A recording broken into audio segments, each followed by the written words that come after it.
Boa tarde. Nesta quinta-feira nós vamos falar de educação à distância com o coordenador do núcleo de EAD da Unesp. Você vai ver também que a crise no abastecimento de água ameaça até os Jogos Abertos. São esperadas até 20 mil pessoas para a competição. A Prefeitura vai alugar caminhões-pipa para atender atletas. DAE convoca mutirão para consertar vazamentos. São quase 500 em toda a cidade, bem no meio da maior crise de abastecimento da história de Bauru. A Comissão de Ensino da Unesp quer discutir o uso da educação à distância em cursos de licenciatura.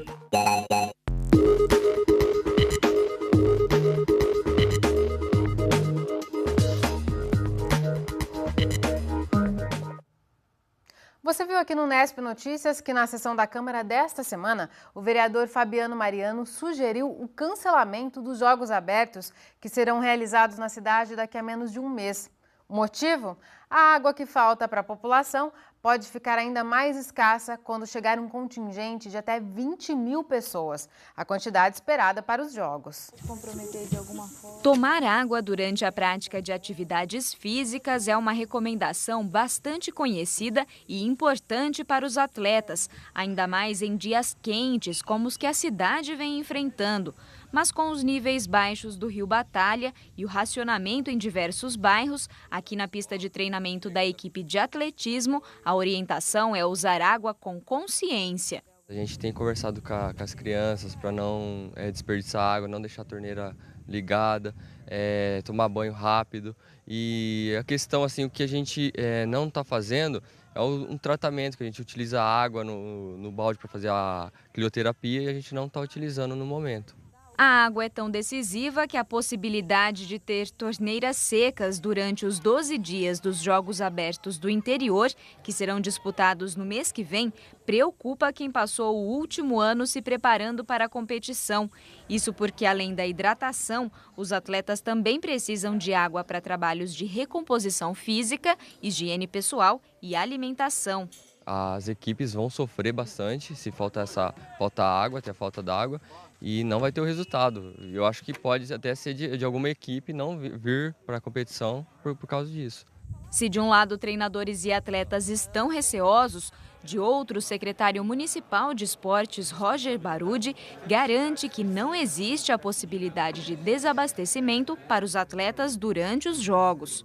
Nós não estamos tendo falta de água nas escolas que servirão de alojamento para os atletas que aqui virão. Nós vamos ter várias alternativas, mas uma delas, se continuar com essa crise de falta de água, é a colaboração de cidades vizinhas que não estão tendo esse racionamento, nos ajudar aí no período dos jogos. Roger também afirma que todas as ações estão sendo pensadas para garantir o abastecimento tanto dos locais de competição e alojamentos, quanto dos bairros da cidade afetados pela falta de água. Nós estamos licitando, como em 2012, caminhões-pipa, como ambulância. Nós licitamos ambulância, nós também não pretendemos usar as ambulâncias da prefeitura. Então a população precisa ter essa tranquilidade, esse amparo, e nós temos muita responsabilidade de estar realizando os Jogos Abertos e também continuar com a administração e dando suporte para a população de Bauru. O DAE iniciou hoje uma série de mutirões para dar fim aos cerca de 500 vazamentos de água existentes em Bauru. A prioridade são os bairros atendidos pelo Rio Batalha, que passam por rodízio. O presidente da autarquia acredita que os consertos vão melhorar o abastecimento da cidade. Os reparos começaram às 7 horas da manhã. 13 equipes do DAE foram mobilizadas em um mutirão para consertar vazamentos de água potável. O departamento acumula quase 500 pedidos em toda a cidade. Na Vila Ipiranga, Zona Oeste, os moradores reclamam que a água limpa frequentemente brota do asfalto. Esse encanamento deve ser muito antigo, tudo podre, porque vaza direto aqui. Esse daí mesmo faz um mês e meio que eu estou ligando no DAE lá, eles ficam de vir, nada de... E é sempre água limpa? Isso é água normal, água do encanamento aí. Cada conserto demora, em média, 40 minutos. É preciso remover o asfalto e uma camada de 1,5 metro de terra para encontrar o vazamento. Os antigos canos de metal, que com o tempo enferrujam, são substituídos por estas mangueiras, que duram mais tempo. Não, veja bem, esse aqui é o que abastece as residências, né? O serviço é feito nos bairros que são abastecidos pelo Rio Batalha, que novamente registrou níveis baixos em sua lagoa de captação. O objetivo é evitar o desperdício na rede, justamente nas regiões que mais sofrem com a falta d'água nas últimas semanas. Com 3 filhos pequenos, esta dona de casa enfrenta problemas para cuidar das crianças. É difícil, né? Lavar roupa para fazer uma comida, lavar uma louça. Para banho, toma de canequinha, uma canequinha para cada um. O presidente do DAI defende que o mutirão vai ajudar no abastecimento. Nós falamos em perda, que todo mundo divulga, em torno de 40%, eu acredito que em 37%. Nós temos para isso, contratamos um plano diretor de água, que está estabelecendo todo o sistema de trabalho que nós vamos fazer daqui para frente para os próximos 20 anos, onde consta esse setor também das perdas. Ele admite que houve demora para começar o serviço, que só está sendo feito por causa da crise no fornecimento de água. Daí está totalmente... não tinha equipamento, não tinha nada. Como é que eu vou trabalhar sem equipamento? Não tinha. Eu estou aqui há 1 ano e 9 meses. Compramos 79 equipamentos entre os carros e estão comprando mais agora. Não tinha nada, estava tudo sucateado.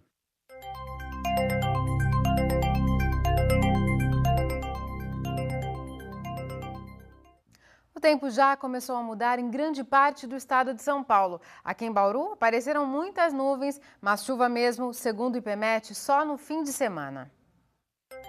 Chove em pontos isolados do estado de São Paulo. O tempo vai ficar ainda mais instável com a aproximação do fim de semana.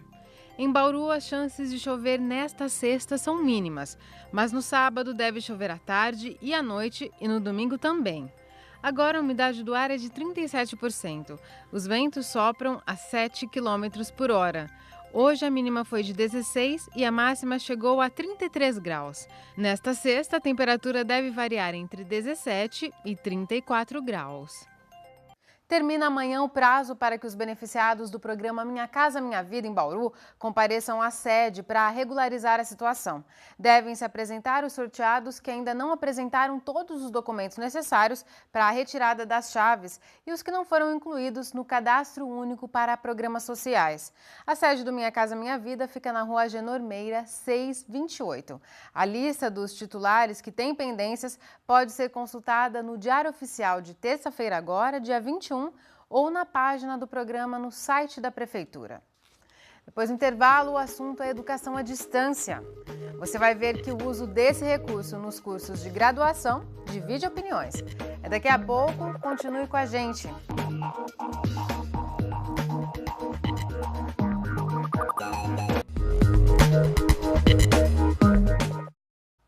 O vestibular 2015 da Unesp registrou um crescimento nos inscritos pelo sistema de reserva de vagas para a educação básica pública. O número de candidatos nessas condições subiu em cerca de 1.300 do ano passado para este. Esses alunos representam 40,5% do total de vestibulandos.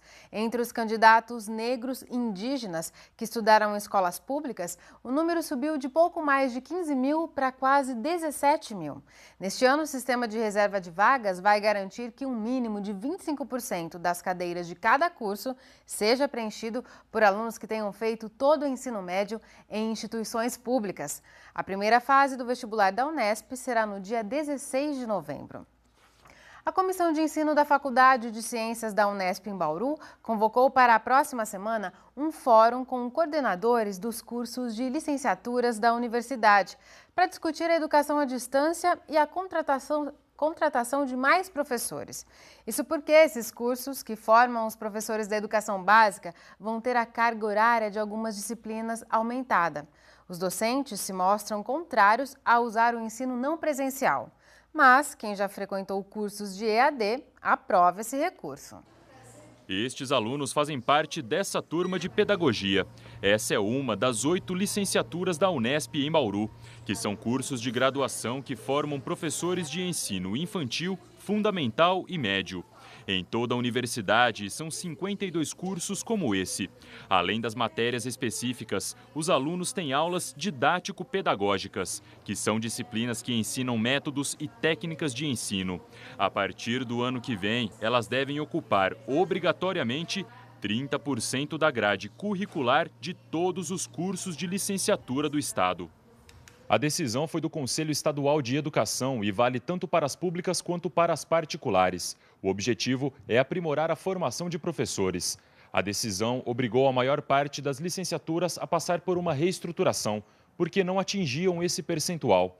Na Unesp, a Pró-Reitoria de Graduação abriu a possibilidade de utilizar a educação à distância para complementar as grades e cumprir a determinação. Ela já está. Apesar de acreditar na eficiência do ensino à distância, a presidente da Comissão de Ensino da Faculdade de Ciências da Unesp em Bauru não acha adequado utilizar o recurso para os cursos de graduação. Na realidade, nós acreditamos que a Unesp ela tem uma imersão, pensando geograficamente no estado de São Paulo, em todas as grandes cidades e que possibilita a educação, curso de graduação presencial. Além do que, a vivência que o aluno tem no âmbito da universidade, a questão da cultura, do contato com outros colegas, favorece a sua formação integral. Então, e também porque a resolução que previu a mudança nas grades curriculares, ela não foi um documento que discutiu a questão da EAD ou não. Ela discutiu a melhoria e a inclusão de disciplinas para garantir a formação de professores. Nós acreditamos que disciplinas didático-pedagógicas requerem, se elas vão ser ampliadas, contratação de professores. A comissão convocou um fórum no próximo dia 28, em Bauru, para reunir os coordenadores das 52 licenciaturas da Unesp. Eles defendem a contratação de mais professores e apenas aulas presenciais. Em termos práticos, a gente defende que no coletivo, num primeiro momento só da Unesp, mas a gente vê como bons olhos a possibilidade de juntar forças com a USP e com a Unicamp, de levar à reitoria um documento oriundo desse fórum em defesa das licenciaturas, tanto pela valorização docente, pela valorização da graduação como um todo, porque a gente tem visto nos últimos tempos uma supervalorização da pesquisa, da produtividade em detrimento do ensino. Desde 2010, a Unesp investe em educação à distância. Um exemplo é o curso semipresencial de pedagogia. Em 2013, essas duas professoras concluíram o curso e hoje dão aulas para o ensino infantil e fundamental em Bauru. O material didático e o ritmo das aulas surpreenderam. Esse curso não ficou devendo em nada. Muito bem organizado, muito bem estruturado, um material muito rico.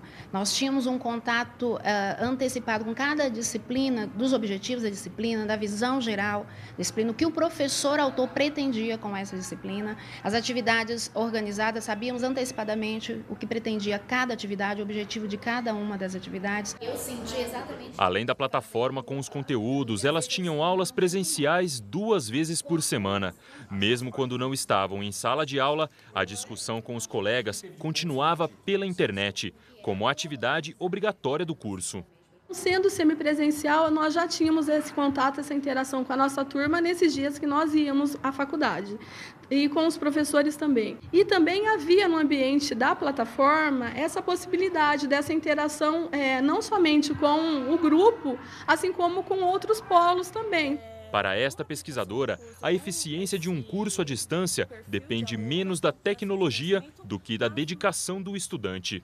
Para você ter um curso de educação à distância com qualidade ou até mesmo uma disciplina, não é tarefa fácil, é muito difícil. Então não é simplesmente montar um ambiente virtual de aprendizagem, jogar o material lá e o aluno, ele por si só, faz os estudos, então é muito complicado. Inclusive o perfil de aluno. Nós trabalhamos, por exemplo, com alunos que já têm uma graduação presencial, alunos que já têm uma pós-graduação, mestrado, então eles têm uma cultura de ensino e de aprendizagem também diferenciada, de estudo diferenciado. Então eles já têm uma autonomia maior, de busca de informações, de pesquisa, então é um contexto diferenciado. Depois do intervalo, a gente conversa com o coordenador do Núcleo de Educação à Distância da Unesp, o professor Klaus Schilenseng Jr. Ele fala sobre os potenciais dessa modalidade de ensino nas universidades. Voltamos já já. E a gente fala mais sobre educação à distância nas universidades com o coordenador do Núcleo de Educação à Distância da Unesp, o professor Klaus Schilenseng Jr. Professor Klaus, muito obrigada por sua presença aqui no Unesp Notícias. Eu que agradeço, obrigado pela oportunidade. Professor, para a gente esclarecer, o que a legislação diz sobre a presença de aulas de educação à distância nos cursos superiores? Bom, a legislação brasileira é muito clara, ela diz que 20% da carga horária total dos cursos presenciais de graduação podem ser oferecidos na modalidade à distância. Então, esse é o limite que os conselhos de curso devem obedecer na hora de definir o seu projeto pedagógico. E tem uma diferença de cursos que não são presenciais, eles têm uma margem maior. Sim, quando nós credenciamos um curso no Conselho Estadual, no nosso caso a Unesp, como é subordinado ao Conselho Estadual, o projeto pedagógico estabelece que o curso ele é semipresencial, no caso, por exemplo, do nosso curso de Pedagogia, que temos um curso nessa modalidade, 60% da carga horária é à distância e 40% presencial. Mas ela entra em uma outra categoria de curso.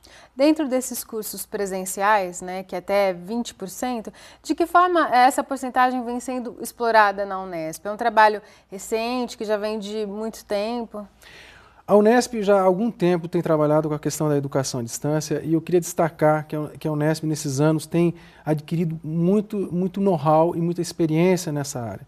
Nós somos uma universidade que oferecemos cursos de educação à distância no âmbito da graduação, como já falei, na pedagogia, na pós-graduação e na extensão universitária, cursos que são oferecidos em âmbito do Estado e no âmbito federal e que tem hoje uma avaliação extremamente positiva tanto dos nossos alunos, que nós fazemos avaliações da qualidade desses cursos e os nossos índices de satisfação são superiores a 90%, índices de evasão abaixo de 20%, que são números muito expressivos quando comparado a iniciativas de educação à distância em outras universidades, em outros contextos. E isso tudo nos habilitou a trazer para a universidade agora a oportunidade de aproveitar essa experiência para utilizar, por exemplo, nos 20% dos cursos presenciais. Isso, para nós, significa trazer a experiência adquirida para trazer novos contextos e ambientes de aprendizagem para o ensino presencial. As características da educação à distância, elas vão ao encontro de uma característica muito forte da própria universidade, da Unesp, né? Que ela está presente em vários campos, em várias cidades, e isso facilita de alguma forma o compartilhar o conhecimento e a ciência que é produzida pelos diferentes centros de pesquisa da universidade, né? Sem dúvida, a estrutura multicamp da universidade, da Unesp, ela favorece ao uso das tecnologias no sentido de integrar as unidades, estabelecer redes de pessoas e redes de aprendizado, de maneira que você pode aproveitar uma unidade que tem um docente especialista em determinada área de conhecimento, que esse conhecimento possa ser acessado, que esse conhecimento possa ser compartilhado por outras unidades. Então, o uso das tecnologias é nesse sentido, de poder potencializar, né, o conhecimento da universidade, não só para um contexto interno, mas também para o contexto externo. Somando toda a experiência da universidade em educação à distância, eu posso falar para vocês que nós temos nos últimos 2 anos mais de 100 mil pessoas beneficiadas. Então eu entendo que a gente pode hoje juntar, não são coisas polarizadas, a educação à distância e o ensino presencial, elas não podem ser consideradas coisas opostas, mas na verdade o que nós queremos é fazer com que elas comecem a convergir dentro do ambiente da Unesp, no sentido de que os nossos docentes possam aproveitar essas tecnologias, esses materiais, todos esses recursos no sentido de melhorar o ensino presencial, oferecer educação à distância no sentido de oferecer educação para pessoas que não podem, de alguma forma, estar presentes no nosso ambiente acadêmico. E eu vejo isso como uma coisa muito interessante e desafiadora para a universidade. Como eu já falei, nós temos, nos últimos 2 anos, mais de 100 mil pessoas. E se a gente analisar a quantidade de alunos a quantidade de vagas que nós oferecemos para o nosso vestibular de entrada, esse é um número muito significativo. Ele é mais de quase 15 vezes maior do que nós oferecemos de vagas no presencial. E dentro dessa perspectiva, professor, que você traz, imaginar a educação à distância como uma muleta apenas para suprir deficiência de professor seria um equívoco. Sim, na verdade, o contexto que nós vivemos hoje de sociedade, é um contexto onde a informação ela não está mais centrada no ambiente. A universidade precisa entender que a informação... Há 20 anos atrás, a informação ela estava... Eu tinha acesso à informação quando eu ia para a escola, quando eu ia para a universidade. Hoje, as tecnologias, o acesso à informação, ela é feita pelos nossos jovens, pelos nossos estudantes, por meio das redes sociais, da internet. Quer dizer, a informação não se encontra mais na figura do professor. O professor precisa entender que ele agora vai ter um papel muito mais importante do que já tinha, que é um papel de orientador, de mediador, de saber fazer com que esse aluno entenda aquela informação e saiba fazer alguma coisa com ela, e trabalhar no sentido de formá-lo bem para que ele possa usar essa informação. Então, essa ideia de tecnologia muleta, da ideia de fazer um quebra-galho, isso é uma ideia equivocada, porque, na verdade, a tecnologia, como sociedade, como a gente conhece a sociedade hoje, ela está presente em tudo. Parece incrível, mas na educação parece que a tecnologia ela fica alheia, parece que a gente não gosta da tecnologia, mas ela devia ser a grande aliada do professor. Então, isso independe se isso é presencial ou à distância. O importante é que o professor tenha a consciência de que ele precisa gerar um bom ambiente de aprendizagem, que pode ser virtual, que pode ser presencial, usando tecnologia ou não, mas que isso traga sentido para o aluno, traga significado. Então, nesse sentido, é isso que a gente entende que é o grande desafio que nós temos pela frente. Tá certo, Klaus, muito obrigada mais uma vez pela sua participação. Eu que agradeço, obrigado. O Unesp Notícias fica por aqui. A gente volta a se encontrar amanhã às 5h30 da tarde, ao vivo. Tchau!